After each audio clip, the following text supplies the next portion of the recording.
बिस्मिल्लाहिर्रहमानिर्रहीम। अस्सलाम वालेकुम। मैं हूं मोहम्मद इदरीस सवान एडवोकेट। और दोस्तों, मैं आज बात करूंगा उस वाक़े के हवाले से जो कि लाहौर में पेश आया है। लाहौर में बदामी बाग का इलाका है, वहाँ पे एक मासूम बच्चे की लाश बरामद हुई है और उस मासूम बच्चे के साथ ज़्यादती की गई। मासूम बच्चे की उम्र सिर्फ 2-2.5 साल है।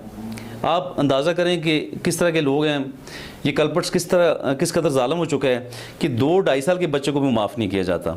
हमारे पाकिस्तान में, न सिर्फ पाकिस्तान में बल्कि पूरी दुनिया में इस वक्त हमारे बच्चे बहुत ज़्यादा मुसीबतों का शिकार हैं।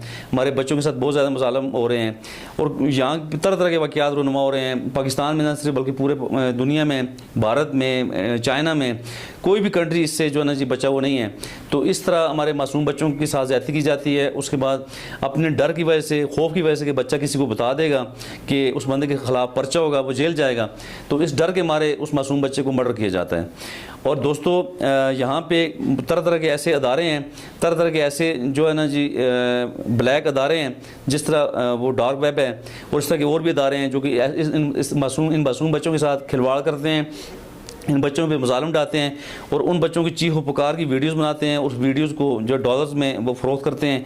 तो ये बहुत ही तरह तरह के मुज़ालिम हैं जिन पे कंट्रोल किया जाना बहुत ज़रूरी है कि इस मासूम बच्चे ने किसी का क्या बिगाड़ा था। एक 2 साल 2.5 साल का बच्चा, उससे इस बेदर्दी से कत्ल कर दिया गया, तो उसके वलदैन किस हालत में होंगे।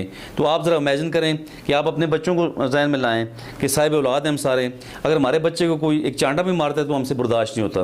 तो किस कदर ज़ालिम लोग हैं जो इन मासूम बच्चों को, इन मासूम कलियों को मसख कर रहे हैं। तो बहरहाल हमने सब ने मिल के अपने मासूम बच्चों का तहफ़्फ़ुज़ करना है, हमने मिल के इदारों का साथ देना है, हमने मिल के अपने बच्चों के लिए मैदान अमल में आना है ताकि मासूम कलियाँ महफूज हो जाएँ।